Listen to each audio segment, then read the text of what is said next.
जय हिंद दोस्तों, मैं सुनील रोशन स्वागत करता हूं आपके अपने YouTube channel physical education arena में। दोस्तों आज मैं आपके लिए लेकर आया हूं हेल्थ एजुकेशन यानी कि स्वास्थ्य शिक्षा की इम्पोर्टेंट लगभग 300 वन लाइनर सीरीज़। दोस्तों 300 पॉइंट्स आपके यहां से कवर होने वाले हैं जो कि शारीरिक शिक्षा के सभी एग्ज़ाम के लिए बहुत ही ज़्यादा इम्पोर्टेंट है, ठीक है। और ख़ासकर आने वाले यूपीटीसीटी और ईएमआरएस के एग्ज़ाम के लिए तो बहुत ही ज़्यादा इंपॉर्टेंट क्वेश्चन होंगे दोस्तों यहाँ से, ठीक है। तो चलिए देर न करते हुए शुरू करते हैं आज की हम one liner series. First slide है दोस्तों, विटामिन B12 की कमी से होने वाला रोग। विटामिन बी की कमी से जो रोग होता है दोस्तों उसको हम क्या बोलते हैं? उसको हम बोलते हैं दोस्तों एनीमिया, ठीक है। क्या बोलते हैं? एनीमिया। निकोटिन अम्ल की कमी से होने वाला रोग पेलाग्रा, ठीक है। Pellagra, okay. निकोटिन एसिड जो होता है ना उसकी कमी से होने वाला जो रोग है वो पैलेग्रा है। निकोटिन अम्ल का रासायनिक नाम क्या है दोस्तों? नियासिन। इसका जो केमिकल नेम है निकोटिन अम्ल का वो है नियासिन। फॉलिक एसिड की कमी से होने वाला रोग कौन सा है दोस्तों? वृहत लोहित कोशिका अरक्तता, ठीक है। यानी कि आपकी जो सेल्स होती है ना उसमें ब्लड की कमी हो जाती है फॉलिक एसिड की कमी से, ठीक है। विटामिन सी की कमी से होने वाला रोग स्कर्वी होता है दोस्तों, ठीक है। विटामिन सी की कमी से होने वाला रोग स्कर्वी। कार्बोहाइड्रेट में पाए जाने वाले यौगिक कौन कौन से हैं दोस्तों? कार्बन है, हाइड्रोजन है और ऑक्सीजन। ये 3 यौगिक पाए जाते हैं कार्बोहाइड्रेट्स में, कार्बन, हाइड्रोजन और ऑक्सीजन। कार्बोहाइड्रेट्स में हाइड्रोजन और ऑक्सीजन का अनुपात रेशियो क्या होता है दोस्तों? कार्बोहाइड्रेट्स में जो हाइड्रोजन और ऑक्सीजन का रेशियो होता है दोस्तों वो 2:1 होता है। कार्बोहाइड्रेट के प्रकार में कौन कौन से होंगे? स्टार्च हो जाएगा, शर्करा यानी कि शुगर और सेल्यूलोज, ठीक है। कार्बोहाइड्रेट्स को पहचानने के लिए किस विटामिन की आवश्यकता होती है दोस्तों? इसमें विटामिन बी की आवश्यकता होती है हमें कार्बोहाइड्रेट्स को पचाने के लिए, पहचानने बोल दिया था, पचाने के लिए, ओके। कार्बोहाइड्रेट्स को डाइजेस्ट करने के लिए विटामिन बी की ज़रूरत होती है। कार्बोहाइड्रेट से दोगुनी ऊर्जा और ऊष्मा प्रदान करने वाला पोषक तत्व कौन सा है दोस्तों? उसे दुगना आपको ऊष्मा और ऊर्जा दोनों प्रोवाइड कराता है, वो है हमारा फैट दोस्तों, ठीक है। वसा की कमी, ठीक है। वसा की जब ज़्यादा कमी हो जाए तो उससे कौन सा रोग होता है दोस्तों? उससे चर्म रोग हो जाता है, स्किन डिजीजेस हो जाते हैं, ठीक है दोस्तों। वसा की अधिकता से होने वाले कौन से रोग हैं? हृदय रोग है। शारीरिक वृद्धि और टूटे फूटे ऊतकों की मरम्मत का कार्य कौन करता है दोस्तों? वो प्रोटीन का काम होता है। प्रोटीन का मुख्य संघटक कौन होता है दोस्तों? नाइट्रोजन। प्रोटीन का मुख्य संघटक कौन होता है? नाइट्रोजन होता है दोस्तों। भोजन में प्रोटीन की अधिक मात्रा से होने से कौन सा रोग हो जाता है? जब हम भोजन में प्रोटीन की अधिक मात्रा ले लेते हैं तो कौन सा रोग होगा दोस्तों? वृक्क तथा यकृत रोग यानी कि किडनी और हमारे लीवर से संबंधित रोग हो जाते हैं दोस्तों। नेक्स्ट पॉइंट है दोस्तों, किस रोग में प्लीहा बढ़ जाता है? तो वो है टाइफाइड। टाइफाइड में हमारा स्प्लीन जो होता है वो बढ़ जाता है, प्लीहा को हम स्प्लीन बोलते हैं दोस्तों, ठीक है। किस रोग में पानी से डर लगता है? रेबीज़। और रेबीज़ कुत्ते के काटने से होता है दोस्तों, इसीलिए इसमें पानी से डर लगता है। इसी वजह से इसका दूसरा नाम हाइड्रोफोबिया भी है दोस्तों, ठीक है। दूर दृष्टि रोगी को दूर की वस्तु साफ दिखाई देती है जब उसकी दूरी कितनी हो? 25 सेंटीमीटर, ठीक है। फार साइटेडनेस जो होता है बीमारी उसमें 25 सेंटीमीटर तक की चीज़ें उसको साफ दिखाई देंगी, ठीक है। 25 सेंटीमीटर ध्यान रखना। भोजन के द्वारा शरीर में पहुंचने वाले रोगाणु को किसके द्वारा नष्ट किया जाता है? HCI द्वारा दोस्तों, ठीक है। किसके द्वारा? HCI के द्वारा। घेंगा रोग का संबंध किससे है दोस्तों? थायरॉक्सिन। घेंगा वैसे आयोडीन की कमी से होता है लेकिन थायरॉक्सिन जो आपकी थायराइड ग्लैंड से थायरॉक्सिन नामक हार्मोन निकलता है इससे इसका डायरेक्ट संबंध होता है दोस्तों, ठीक है। अशुद्ध जल तथा भोजन द्वारा फैलने वाले रोग कौन कौन से हैं दोस्तों? हैजा, पेचिस, टाइफाइड, ठीक है। जो गंदे पानी और गंदे भोजन, दूषित भोजन द्वारा रोग फैलते हैं, हैजा है, पेचिस है, टाइफाइड है। वायु द्वारा फैलने वाले रोग कौन से हैं दोस्तों? चेचक है, कर्णफेर है, टीबी है, ठीक है। जीव जंतुओं द्वारा फैलने वाले रोग कौन कौन से हैं दोस्तों? रेबीज़ है, प्लेग है, मलेरिया है, ठीक।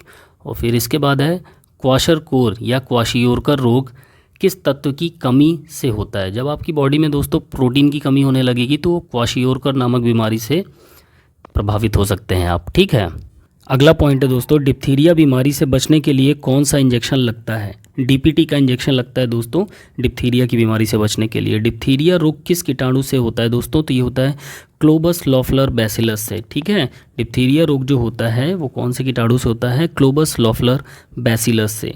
टिटनेस से बचने के लिए कौन सा इंजेक्शन लगता है दोस्तों? तो वो लगता है TT booster. Human immunodeficiency virus यानी कि HIV से कौन सा रोग होता है दोस्तों? तो वो होता है एड्स। कुष्ठ रोग किसके द्वारा होता है दोस्तों? तो ये होता है बैसिलस लेप्रो के द्वारा। ठीक है, कुष्ठ रोग जो होता है किसके द्वारा होता है? बैसिलस लेप्रो के द्वारा दोस्तों। नेक्स्ट पॉइंट है दोस्तों, कुष्ठ रोग का पता किसके द्वारा चलता है दोस्तों? नाक के अंदर जो श्लेष्मिक कला होती है, ठीक है, उसके द्वारा कुष्ठ रोग का पता चलता है। ठीक है, और डर्मिस का संबंध किससे है? तो दोस्तों डर्मिस का डायरेक्ट संबंध हमारी आंतरिक त्वचा से है। जो इंटरनल स्किन होती है हमारी, वो डर्मिस कहलाती है। ठीक है, आंत की टीबी का पता किसके द्वारा लगाया जाता है दोस्तों? तो ये पता लगाया जाता है दोस्तों बेरियम मील के द्वारा। ठीक है, आंत की जो टीबी होती है उसका पता लगाया जाता है बेरियम मील के द्वारा। नेक्स्ट पॉइंट, कानों की सफाई किससे करनी चाहिए दोस्तों? तो जो कानों की सफाई होती है दोस्तों, उसके लिए हमें हाइड्रोजन पेरोक्साइड का प्रयोग करना चाहिए। ठीक है, बालों में जूं पड़ने पर क्या करना चाहिए? मिट्टी का तेल में डीडीटी घोल कर सिर में लगा लेना चाहिए। आँख का जो स्टाई रोग होता है किस विटामिन की कमी से होता है दोस्तों? विटामिन ए और विटामिन डी की कमी से आँखों का स्टाई रोग हो जाता है। ट्रैकोमा रोग किस अंग से संबंधित होता है दोस्तों? जो ट्रैकोमा रोग होता है वो हमारी आँख से रिलेटेड होता है। ठीक है दोस्तों, इसकी आपको पीडीएफ भी अवेलेबल हो जाएगी। इसके लिए आपको डिस्क्रिप्शन में दिए गए लिंक पे जाके आपको मेरे व्हाट्सएप ग्रुप से जुड़ना पड़ेगा, जहाँ पर आपको मेरे द्वारा बनाई गई नोट्स हो गई, जो भी स्टडी मटेरियल हैं वो इसलिए वहाँ पर प्रोवाइड करा दिया जाता है। तो ज़्यादा से ज़्यादा कोशिश करो कि आप लोग व्हाट्सएप ग्रुप में ऐड हो जाओ। और जो भी मेरे भाई नए आए हैं इस चैनल पर, प्लीज़ चैनल को सब्सक्राइब करके बेल आइकन ज़रूर दबाएँ दोस्तों। आगे बढ़ते हैं, एनोफिलीज मच्छर के काटने से कौन सा रोग होता है दोस्तों? जो मादा एनोफिलीज मच्छर होता है उसके काटने से हमें मलेरिया हो जाता है दोस्तों। ठीक है, मलेरिया उत्पन्न करने वाला कौन सा जीवाणु होता है? प्लाज्मोडियम। ठीक है, जो जीवाणु होता है उसको हम क्या बोलते हैं? प्लाज्मोडियम बोलते हैं। ठीक है, वैसिलस पर्ट्यूसिस नामक कीड़े से कौन सा रोग होता है दोस्तों? तो काली खांसी हो जाती है हमको। ठीक है, ब्लैक कफ।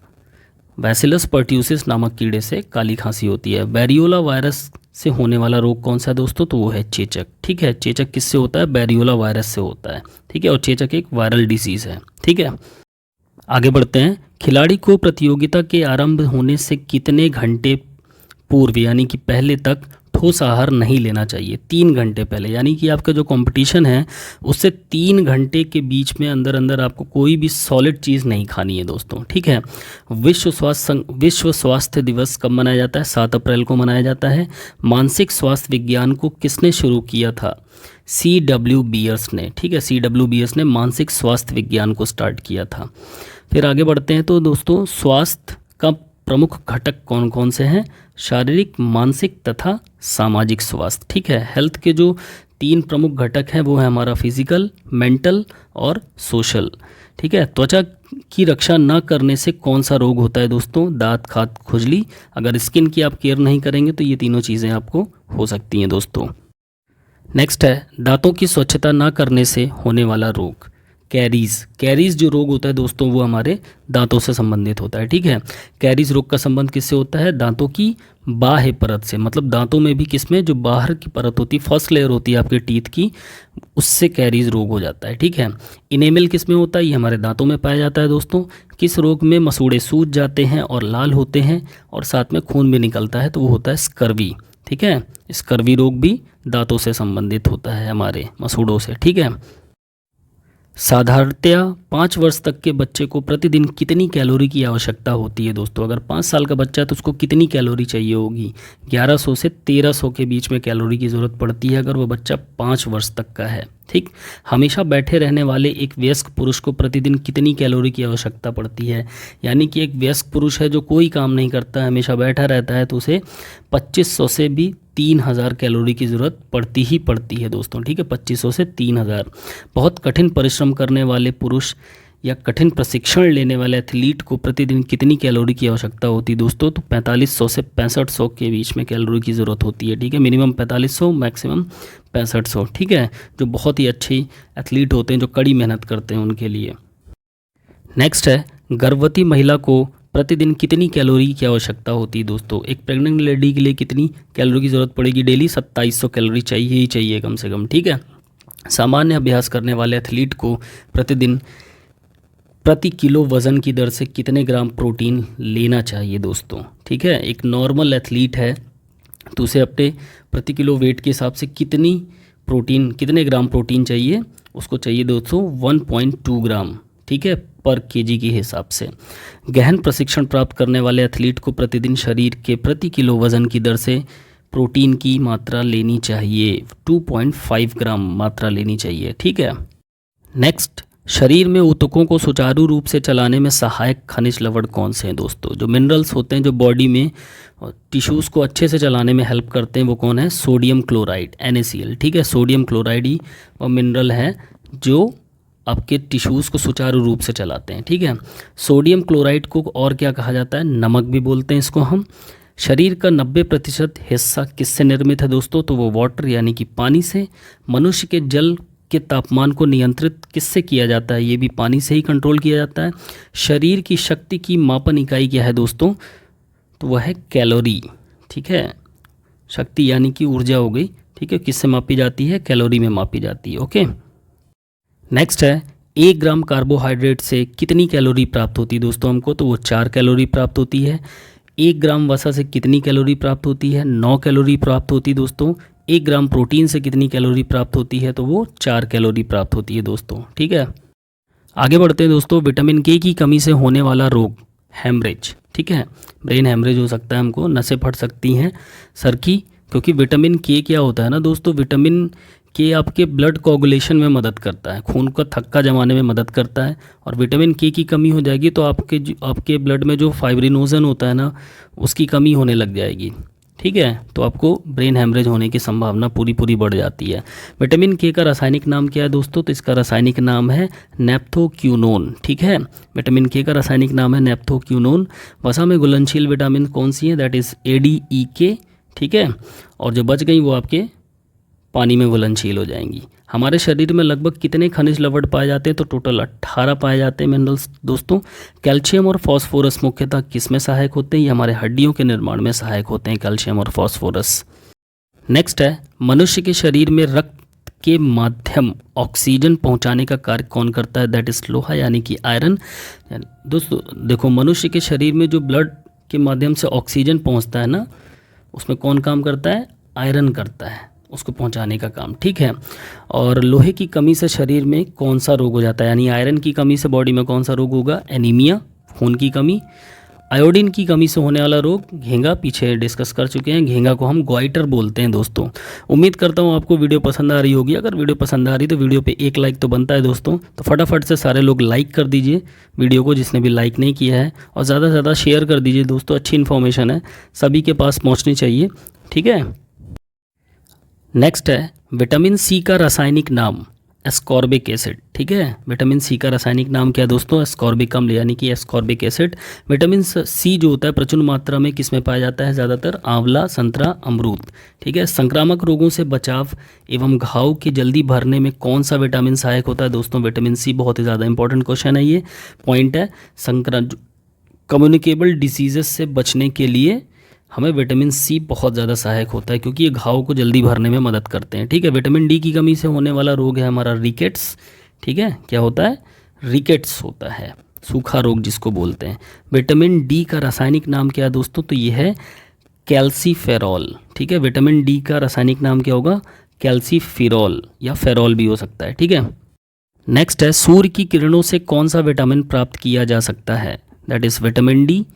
विटामिन ई की कमी से कौन से रोग होते हैं दोस्तों? तो प्रजनन संबंधी रोग हो जाते हैं। ठीक है, विटामिन ई की कमी से प्रजनन संबंधी रोग होते हैं। विटामिन ई का रासायनिक नाम क्या है दोस्तों? टोकोफेरॉल बोलते हैं इसको। विटामिन ई का मुख्य स्रोत क्या है दोस्तों? अंकुरित अनाज।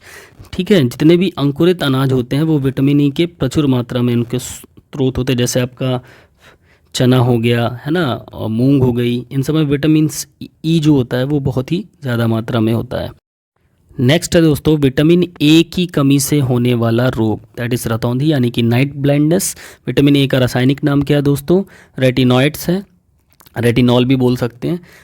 विटामिन ए का रासायनिक नाम रेटिनॉइड्स या रेटिनॉल। विटामिन बी की कमी से होने वाला रोग कौन सा है? दैट इज बेरी। विटामिन बी1 का रासायनिक नाम क्या है दोस्तों? थाइमिन। बी1 को हम क्या बोलते हैं? थाइमिन बोलते हैं। विटामिन बी2 की कमी से होने वाला रोग चर्म रोग है। विटामिन बी2 का रासायनिक नाम क्या है दोस्तों? राइबोफ्लेविन। ठीक है, राइबोफ्लेविन विटामिन बी2 का रासायनिक नाम है। ठीक है, बी2 का रासायनिक नाम क्या है? राइबोफ्लेविन। नेक्स्ट है दोस्तों, अच्छे स्वास्थ्य के लिए क्या चाहिए? उपयुक्त आहार चाहिए, व्यक्तिगत और घरेलू साफ सफाई और नियमित व्यायाम और आराम चाहिए दोस्तों, ठीक है, अच्छे स्वास्थ्य के लिए। खेल कूद की चोटों से पुनर्वास में प्रयोग होने वाली विधि, यानी कि जो आपको स्पोर्ट्स में इंजरी होती है उसके रिहैबिलिटेशन में कौन सी विधि अपनाई जाती है दोस्तों? करेक्टिव एक्सरसाइजेस यूज़ की जाती हैं, यानी संशोधित व्यायाम, ठीक है। फिर आगे बढ़ते हैं दोस्तों, प्रोटीन के स्रोत कौन कौन से हैं? अंडा है, मांस है, दूध है और मछली। विटामिन ए के स्रोत कौन से दोस्तों? घी, मक्खन, दूध, दही, अंडे की जर्दी, मछली, टमाटर, पपीता, हरी सब्जियां, पालक, गाजर, सीताफल और भी ढेरों चीज़ें हैं जिनमें विटामिन ए प्रचुर मात्रा में पाया जाता है दोस्तों। नेक्स्ट पॉइंट्स हैं दोस्तों, हैवी वेट ग्रुप के पहलवान को यानी क्या बोलते हैं, रेसलर्स को कितनी कैलोरी की प्रतिदिन आवश्यकता होती है दोस्तों? 6000 से 6400 कैलोरी उसको प्रतिदिन आवश्यकता पड़ती है, ठीक है। हैवी वेट के जो रेसलर्स होते हैं उनको। लंबी दूरी के धावक को प्रतिदिन कितनी कैलोरी की आवश्यकता होती है? 5200 से 5600 कैलोरी, ठीक है। लंबी जितने भी लॉन्ग रेस के धावक हैं, एथलीट हैं, उनको प्रतिदिन 5200 से 5600 कैलोरी की ज़रूरत पड़ती है। खनिज लवण, ठीक है, जो मिनरल्स होते हैं उनमें आयोडीन हो गया, कैल्शियम हो गया, फॉस्फेट हो गया, ये हमारे मिनरल्स हैं, ठीक है। कौन से पोषक पदार्थ पानी में घुलनशील होते हैं दोस्तों? अकार्बनिक, ठीक है। अकार्बनिक पदार्थ जो होते हैं वो पानी में घुलनशील होते हैं। 1 ग्राम की मात्रा में सबसे अधिक कैलोरी ऊर्जा प्राप्त होती है किससे? वसा में, ठीक है। फैट में हमें 1 ग्राम की मात्रा में सबसे ज़्यादा प्राप्त होती है कितनी? 9 कैलोरी, ठीक है। नेक्स्ट है दोस्तों, प्रोटीन के कण प्रियांश से कौन सा रोग होता है? तो वो होता है इंसोम्निया। कैडियम के प्रभाव से होने वाला रोग रक्तचाप और हृदय रोग, ब्लड प्रेशर और हार्ट डिजीज़, ठीक है, कैडियम की प्रभाव से होते हैं ये। फील पाँव रोग किससे होता है दोस्तों? वुचेरिया से। भोजन के कार्बनिक तत्व कौन कौन से हैं? Protein, carbohydrates, vitamins. और बर्खोल्डेरिया और स्यूडोमेलिया से कौन सा रोग होता है दोस्तों? तो डायरिया और सेप्टिसीमिया, ठीक है। डायरिया और सेप्टिसीमिया आपका बर्खोल्डेरिया और स्यूडोमेलिया से होता है। नेक्स्ट है, काला आजार रोग किसके कारण होता है दोस्तों?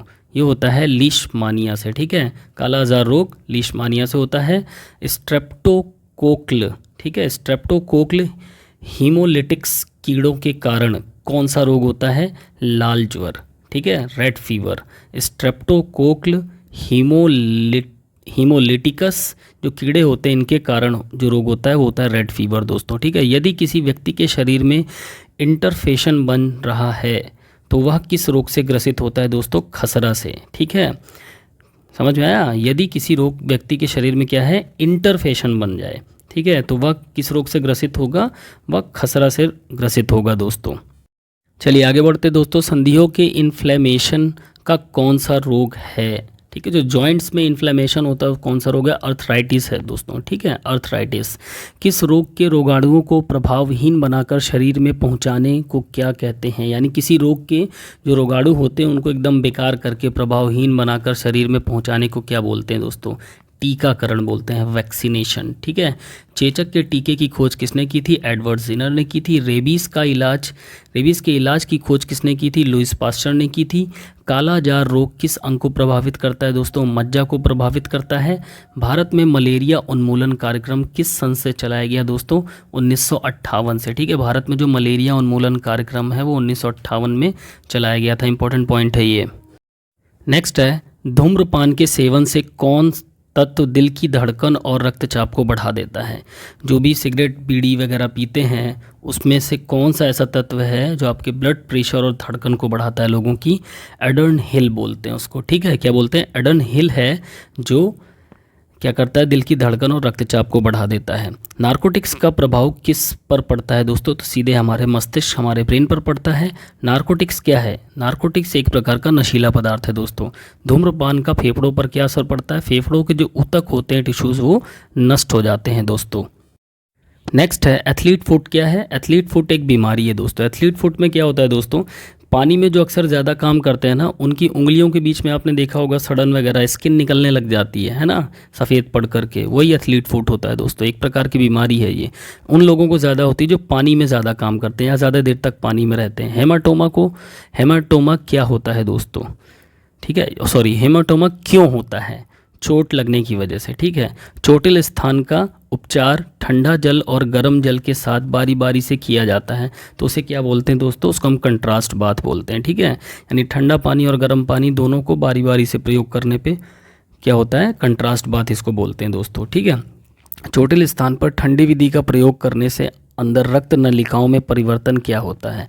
अगर हम चोट लगी जगह पर क्या करेंगे, ठंडी विधि का प्रयोग करेंगे, कोल्ड पैक वगैरह यूज़ करेंगे, तो क्या होगा, हमारी जो रक्त नलिकाएं होंगी, ब्लड वेसल्स जिनको हम बोलते हैं, वो सिकुड़ जाएंगी दोस्तों। ठीक है।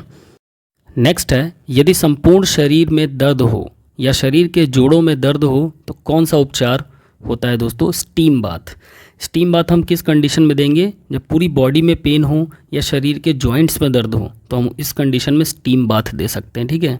चोटिल स्थान के उपचार के लिए किसके द्वारा इलेक्ट्रिक लाइन ऑफ फोर्सेस प्राप्त होती है दोस्तों? That is diathermy. डायथर्मी। ठीक है। चोटिल स्थान जो भी आपको इंजरी हुई है उसकी ट्रीटमेंट के लिए इलेक्ट्रिक लाइन ऑफ फोर्सेज किस टेक्निक में इस्तेमाल होती है दोस्तों, या प्राप्त होती है, तो वो होती है हमारी डायथर्मी में। अंतर्राष्ट्रीय खेल चिकित्सा संगठन का निर्माण कब हुआ है? 1928 में। ये भी इंपॉर्टेंट पॉइंट है। इंडियन एसोसिएशन ऑफ मेडिसिन का निर्माण 1960 में हुआ दोस्तों। मधुमेह रोग यानी कि जो डायबिटीज़ रोग किसकी कमी से होता है? इंसुलिन हार्मोन की कमी से होता है दोस्तों, और ये हमारे पैनक्रियास को इफेक्ट करता है। ठीक है। आगे बढ़ते हैं दोस्तों। हड्डी टूटने के साथ निकट के अंग भी प्रभावित हों और हड्डी के टुकड़े पेशी त्वचा को भेदते हुए बाहर निकल जाएं तो वह कैसा अस्थिभंग यानी कि फ्रैक्चर, कैसा फ्रैक्चर होगा दोस्तों? कंपाउंड और ओपन फ्रैक्चर। ठीक है। कंपाउंड फ्रैक्चर को ही ओपन फ्रैक्चर भी कहा जाता है। ठीक। हड्डी के टुकड़े एक दूसरे में धंस जाते हैं जिससे दोनों टुकड़ों को अलग अलग नहीं किया जा सकता, या कैसा अस्थिभंग होगा? इम्पैक्टेड। ठीक है। इम्पैक्टेड फ्रैक्चर कहलाएगा। मोच यानी कि स्प्रेन शरीर में कहाँ पर होती है? That is joints. ठीक है। जॉइंट्स में ही हमेशा मोच होगी, जिसको हम स्प्रेन बोलते हैं दोस्तों, और ये लिगामेंट की चोट भी कहलाती है। ठीक है। जिसमें पेशियों के अंदर छोटी छोटी रक्त वाहिनियाँ टूट जाती हैं और रक्त बहने लगता है और त्वचा के ऊपर नीला निशान दिखाई देता है। इस चोट को किस नाम से जानते हैं दोस्तों? को तो कॉन्ट्यूजन नाम से जानते हैं हम। ठीक है। नेक्स्ट है दोस्तों, सबलेक्शन चोट किस में पाई जाती है? तो जॉइंट्स में। ठीक है। सबलेक्शन चोट किस में पाई जाती है? जॉइंट्स में पाई जाती है। जिसमें पेशियां तन जाती हैं, ऐंठ जाती हैं, उसे हम क्या बोलते हैं? स्ट्रेन बोलते हैं दोस्तों। ठीक है। स्ट्रेन किसको बोलते हैं? इसमें मांसपेशियों में खिंचाव होता है, पेशियां हमारी तन और ऐंठ जाती हैं, उसको हम स्ट्रेन बोलते हैं दोस्तों। स्ट्रेन जो होती है वो टेंडन की चोट कहलाती है। ठीक है। एब्रेजन चोट कहाँ पर होती है? हमारी स्किन पर होती है। ब्लिस्टर चोट कहाँ पर होती है? स्किन पर होती है दोस्तों। ठीक है। नेक्स्ट है दोस्तों, जल प्रदूषण के स्रोत क्या क्या है? सीवर का पानी मैक्सिमम। ठीक है। या फैक्ट्रियों से भी जो गंदा पानी निकलता है वो भी हमारा जल प्रदूषण का स्रोत हो जाएगा। गुण दृष्टि से जल के प्रकार कितने होते हैं दोस्तों? 2 प्रकार होते हैं। जो जल स्वाद रहित, गंध रहित व रंग रहित होता है वह जल कैसा होता है? वह शुद्ध होता है। कितने डेसिबल से अधिक ध्वनि मनुष्य के लिए हानिकारक होती है? 45 डेसिबल से ज़्यादा अगर ध्वनि होगी तो मनुष्य के कानों के लिए हानिकारक होती है दोस्तों। ठीक है। फर्स्ट एड शब्द का पहली बार किसके द्वारा अपनाया गया था दोस्तों? फर्स्ट एड शब्द जो था उसको पहली बार किसके द्वारा अपनाया गया? सेंट जॉन एम्बुलेंस संघ के द्वारा। ठीक है। किसके द्वारा? सेंट जॉन एम्बुलेंस संघ के द्वारा। नेक्स्ट है दोस्तों, फर्स्ट एड शब्द को शासकीय रूप कब मिला दोस्तों? 1879 में। फर्स्ट एड शब्द को शासकीय रूप कब मिला? 1879। जिसमें अस्थियां टूटकर 2 टुकड़े हो जाएं और निकटवर्ती पेशियां, धमनियां, शिरा सुरक्षित रहे, उनको कोई नुकसान न पहुंचे, तो इसे कौन सा फ्रैक्चर कहते हैं दोस्तों? इसको सिंपल और क्लोज फ्रैक्चर बोलते हैं। हड्डी बस बीच से या कहीं से भी एक हिस्से में टूट जाती है 2 टुकड़े में। ठीक है। नेत्र के कॉर्निया से रेटिना की दूरी किस में बढ़ जाती दोस्तों? नियर साइटेडनेस यानी जो निकट दृष्टि दोष होता है दोस्तों, उसमें हमारे आँखों की जो कॉर्निया से रेटिना की दूरी होती है वह बढ़ जाती है दोस्तों। नेक्स्ट है, टाइफाइड रोग किससे प्रभावित करता है दोस्तों? ये हमारे इंटेस्टाइन यानी आंतों को प्रभावित करता है। रेबीज किसे प्रभावित करता है? ये हमारे नर्वस सिस्टम को प्रभावित करता है यानी तंत्रिका तंत्र को। मधुमेह रोग यानी डायबिटीज़ रोग किसे प्रभावित करता है दोस्तों? ये हमारी पैनक्रियास को प्रभावित करता है। ठीक है। पैनक्रियास से ही इंसुलिन हार्मोन निकलता है। ठीक है। स्कूल स्वास्थ्य कमेटी कब बनी? 1960 को गठित हुई। शरीर का कौन सा अंग विटामिन डी तैयार करता है? तो वो हमारी स्किन है, त्वचा ही है जो विटामिन डी तैयार करती है। ठीक है। लेथारिज्म रोग शरीर के किस अंग को प्रभावित करता है दोस्तों? ये हमारे तंत्रिका तंत्र को जो प्रभावित करता है वह है लेथारिज्म रोग। ठीक है। नेक्स्ट है दोस्तों, लेथारिज्म रोग शरीर के किस अंग को प्रभावित करता है? तो हमारे तंत्रिका तंत्र को। पीछे देख लिया। वायु प्रदूषकों में सल्फर डाइऑक्साइड गैस के प्रभाव से कौन सा रोग होता है? जो वायु प्रदूषक होते हैं उसमें जो सल्फर डाइऑक्साइड गैस होती है उससे कौन सा रोग होता है दोस्तों? दमा और खांसी। ठीक है। कार्बन मोनोऑक्साइड के दुष्प्रभाव से कौन सा रोग होता है? टीबी हो सकती है, फेफड़े का कैंसर हो सकता है। शुद्ध वायु में नाइट्रोजन गैस की मात्रा कितनी होती है? 78.08% होती है दोस्तों। ठीक है, नेक्स्ट है भारतीय क्षय रोग संघ की स्थापना कब हुई दोस्तों? 1939 में। ठीक है, भारतीय क्षय रोग की संस्थापना कब हुई? संघ की स्थापना 1939। क्षय रोग को ही टीबी बोलते हैं। ठीक है, हिंद कुष्ठ निवारण संघ की स्थापना कब हुई? हिंद कुष्ठ निवारण संघ की स्थापना कब हुई? 1949। अखिल भारतीय अंध सहायता समिति की स्थापना कब हुई? ठीक है, 1946। विश्व स्वास्थ्य संगठन की स्थापना कब हुई? 1946। इसमें थोड़ा कन्फ्यूज़न है दोस्तों। वर्ल्ड हेल्थ ऑर्गेनाइजेशन जो है, इसका आप लोग चेक करके बताना मेरे को 1946 है या कुछ और है।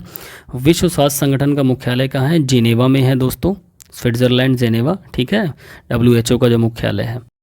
नेक्स्ट है विषाणु या वायरस जनित रोग कौन कौन से हैं? चेचक है, खसरा है, रेबीज़ है, पोलियो है, इन्फ्लुएंजा है और एड्स हैं दोस्तों। ये वायरस से होने वाले रोग हैं। ठीक है, बैक्टीरिया जनित रोग कौन से हैं? क्षय रोग है यानी कि टीबी, कोढ़, अतिसार, टिटनस और मेनिंजाइटिस या प्लेग। ठीक है, प्रोटोजोआओं के जनित रोग कौन कौन से हैं? निद्रा रोग है, पायरिया है, अमीबा है, पेचिस है।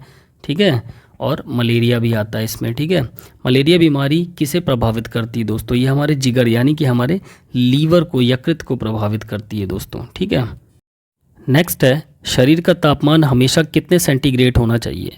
36 से 37 डिग्री के आसपास होना चाहिए दोस्तों। ठीक है, ऑस्टियोमलेशिया नामक बीमारी किस में होती है दोस्तों? प्रौढ़ों में होती है। ये हड्डियों से रिलेटेड बीमारी होती है। इसमें क्या होता है, आप जो हड्डियाँ होती हैं वो बीच से खोखली हो जाती हैं दोस्तों, ऑस्टियोमलेशिया जो बीमारी होती है। ठीक है, और एक ऑस्टियोपोरोसिस होती है, वो बच्चों में होती है, उसमें बच्चों की हड्डियां खोखली हो जाती हैं।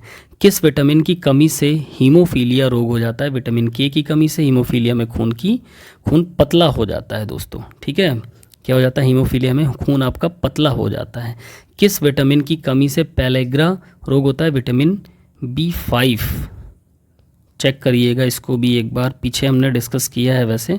पेलेग्रा B5 से होता है। ठीक है, कंजक्टिवाइटिस रोग किससे संबंधित है? ये हमारी आँखों से संबंधित है। ठीक है, कंजक्टिवाइटिस किससे संबंधित? हमारी आँखों से संबंधित है। यूनिसेफ की स्थापना कब हुई दोस्तों? 1946 में। सीबम का श्रावण किसके द्वारा होता है? त्वचा के द्वारा। बालकों में टिटैनी रोग किसकी कमी से होता है? कैल्शियम और मेटाबॉलिज्म। ठीक है, कैल्शियम की कमी हो जाए और मेटाबॉलिज्म वीक हो तो बालकों में टिटैनी रोग हो जाता है। भारतीय रेड क्रॉस सोसाइटी की स्थापना कब हुई? 1920 में हुई दोस्तों। आगे चलते हैं। कठिन शारीरिक परिश्रम करने वाले व्यक्ति का आहार क्या होता है? कार्बोहाइड्रेट युक्त भोजन ज़्यादा मात्रा में होना चाहिए दोस्तों। ठीक है, प्राथमिक चिकित्सा में प्रयोग होने वाली पट्टी का नाम क्या है? बेलना आकार पट्टी होती है दोस्तों, जो फर्स्ट एड में यूज़ होती है। ठीक है, नेक्स्ट है सूक्ष्म पौष्टिक आहार में क्या होता है दोस्तों? ठीक है, जो माइक्रो न्यूट्रिएंट्स होता है उसमें क्या होता है? वो खनिज ही हमारे माइक्रो न्यूट्रिएंट्स कहलाते हैं दोस्तों। ठीक है, स्वास्थ्य शिक्षा का क्या अर्थ होता है? व्यक्तिगत स्वास्थ्य से। ठीक है, स्वास्थ्य शिक्षा का संबंध किससे है? व्यक्तिगत स्वास्थ्य से। रिकेट से संबंधित क्या है? कबूतर छाती यानी पिंजर चेस्ट। ठीक है, पिजन चेस्ट, पिंजर बोल दिया, पिजन चेस्ट। रिकेट्स का संबंध किससे है? Pigeon chest. ठीक, मानव शरीर के लिए विटामिन्स की आवश्यक संख्या कितनी होती है? 13। बहुत तीव्रता का व्यायाम करते समय शरीर द्वारा उपयोग किया गया ईंधन क्या है दोस्तों? कार्बोहाइड्रेट। जब हम बहुत स्पीड में कोई एक्सरसाइज, कोई व्यायाम या गेम वगैरह खेलते हैं तो उसमें कार्बोहाइड्रेट से ही ऊर्जा ज़्यादा इस्तेमाल होती है दोस्तों। ठीक है, नेक्स्ट है कार्बोहाइड्रेट की अधिकतर किस प्रकार के खिलाड़ी को सहायक होती है? मैराथन धावक। ठीक है, अस्थिभंग का अत्यधिक सामान्य अंग कौन सा है? कलाई। ठीक है, फ्रैक्चर होने का जो सबसे नॉर्मल पार्ट हमारी बॉडी का है वो रिस्ट होती है। शरीर की वसा मापने का उपकरण क्या है दोस्तों? शरीर की जो चर्बी मापी जाती है स्किन फोल्ड कैलिपर से। 1 कैलोरी क्या है? 1 ग्राम पानी का तापमान 1 डिग्री सेल्सियस बढ़ाने वाली गर्मी। 1 कैलोरी क्या कहलाती है? 1 ग्राम पानी का तापमान 1 डिग्री सेल्सियस बढ़ाने वाली गर्मी। नेक्स्ट है सपाट पांव यानी कि फ्लैट फुट का परीक्षण किसके द्वारा होता है दोस्तों? पेडोग्राफ के द्वारा। जो हमारे फ्लैट फुट डिफॉर्मिटी होती है उसका परीक्षण किसके द्वारा किया जाता है? पेडोग्राफ के द्वारा। विटामिन के की कमी किसका कारण बनती है दोस्तों? रक्त जमने की समय वृद्धि, यानी कि जो आपका ब्लड कोगुलेशन टाइम होता है वह बढ़ जाता है दोस्तों। अगर विटामिन के की कमी होगी तो खून का थक्का जो होगा काफ़ी देर में बनता है। नाइट्रोजन किसका अंग है? प्रोटीन का अंग है। किस क्रिया में प्रति घंटा सर्वाधिक कैलोरी ऊर्जा का उपयोग होता है? तैराकी। स्विमिंग में क्या होता है ना, प्रति घंटा सबसे ज़्यादा कैलोरी ऊर्जा का प्रयोग होता है दोस्तों। अगला पॉइंट है दोस्तों, मानव शरीर में पाए जाने वाले वसा के प्रकार। हमारी बॉडी में कौन कौन से फैट के टाइप्स मिलते हैं? ट्राइग्लिसराइड हो गया, कोलेस्ट्रॉल हो गया और फॉस्फोलिपिड्स हो गया। ठीक है। भोजन का महत्व जिसे शरीर एकत्रित या जमा रखने में सक्षम नहीं होता। भोजन का वह तत्व जिसमें शरीर एकत्रित या जमा रखने में सक्षम नहीं होता। विटामिन हमारी क्या होती हैं, बॉडी उसको रोक नहीं पाती है दोस्तों। ठीक है, उसको स्टोर नहीं कर सकते विटामिन्स को। जल चिकित्सा का हिस्सा क्या क्या है दोस्तों? कंट्रास्ट बात हो गई, क्रायोथेरेपी हो गई और वर्लपूल बात हो गया। ठीक है। विद्यालय स्वास्थ्य कार्यक्रम कौन कौन से हैं? स्वास्थ्य निरीक्षण, स्वास्थ्य शिक्षा, स्वास्थ्य के रिकॉर्ड्स रखना। जो स्कूल का स्वास्थ्य कार्यक्रम होता है उसमें क्या क्या चीज़ें होती हैं? हेल्थ का निरीक्षण करना, स्वास्थ्य शिक्षा देना और स्वास्थ्य के रिकॉर्ड्स को रखना दोस्तों। नेक्स्ट है, किस दवा या रसायन का यदि लंबे समय तक प्रयोग किया जाए तो इसका प्रभाव थरथराहट, सिर में दर्द और हृदय गति रुक जाने के खतरे होते हैं दोस्तों? Beta 2 agonist. ठीक है, बीटा 2 एगोनिस्ट है। अगर इस दवा का हम ज़्यादा टाइम तक प्रयोग कर लेना तो इससे क्या होगा? थरथराहट होगी यानी कंपन होगा, सिर में दर्द होगा और हृदय गति रुक जाने का खतरा होता है दोस्तों। किस विटामिन की कमी से याददाश्त खो जाने का खतरा होता है? Vitamin B12। खमीर और कुकुरमुत्ता क्या है? ये एक प्रकार के फंगस होते हैं दोस्तों, फंगाई। ठीक है। मालिश का शरीर पर क्या प्रभाव पड़ता है? त्वचा पर, मतलब कहाँ कहाँ पर पड़ता है? जो मालिश होती है उसका शरीर के कौन कौन सी जगह पर प्रभाव पड़ता है? तो हमारी स्किन पर होता है। ठीक है, और जितने भी सिस्टम्स हैं उस पर प्रभाव पड़ता है और रक्त परिसंचरण पर। ठीक है। नेक्स्ट पॉइंट है, किस वर्ष तक बच्चों की वृद्धि बहुत तेज़ी से होती है? 3 वर्ष तक के बच्चों जो होते हैं 1 से 3 साल के बीच में, उनकी वृद्धि बहुत तेज़ी से होती है। हेपेटाइटिस बीमारी का कौन सा वायरस सीधे संपर्क से उत्पन्न होता है दोस्तों? That is hepatitis A. ठीक है, डायरेक्ट संपर्क से उत्पन्न होता है वायरस। अच्छे स्वास्थ्य के लिए किस प्रकार के व्यायाम की आवश्यकता होती है? लगातार और नियमित व्यायाम। ठीक है। टीबी कैसा रोग है? प्रत्यक्ष संचारण रोग है दोस्तों टीबी। ठीक है, टीबी कैसा रोग है? प्रत्यक्ष संचारण रोग है। नेक्स्ट पॉइंट है, इंसुलिन की हरकत को कौन उत्तेजित करता है दोस्तों? क्रोमियम। ठीक है, इंसुलिन की जो हरकत होती है उसको कौन उत्तेजित करता है? क्रोमियम। स्टेनोजोलोल ये क्या है? ये एक प्रकार का एनाबॉलिक स्टेरॉइड है दोस्तों।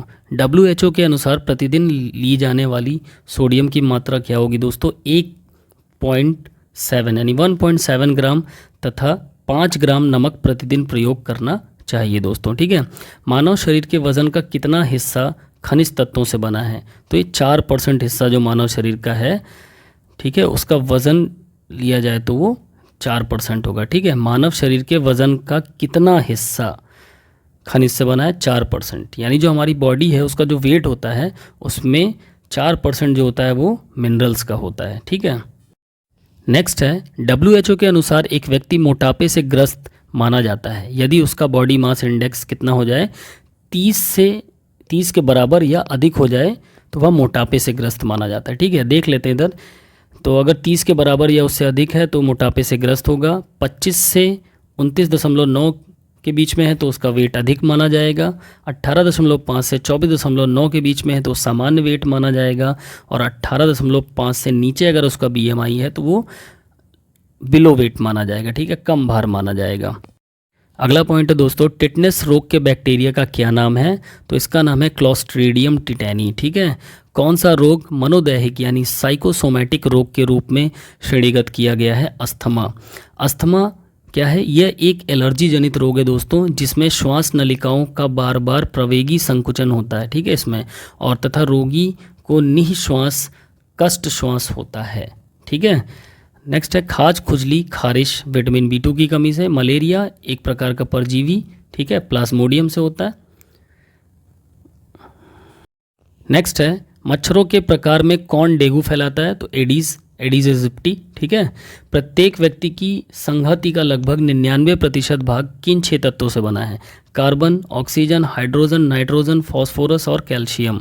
मानव शरीर के लिए आवश्यक सूक्ष्म तत्व कौन से हैं? तो वो आयोडीन है दोस्तों, ठीक है। क्या होगा? आयोडीन होगा। खेल कूद चोट कैसे आती है दोस्तों? जब हम अपर्याप्त प्रशिक्षण लें, ठीक है, पूरा हमने ट्रेनिंग नहीं ली,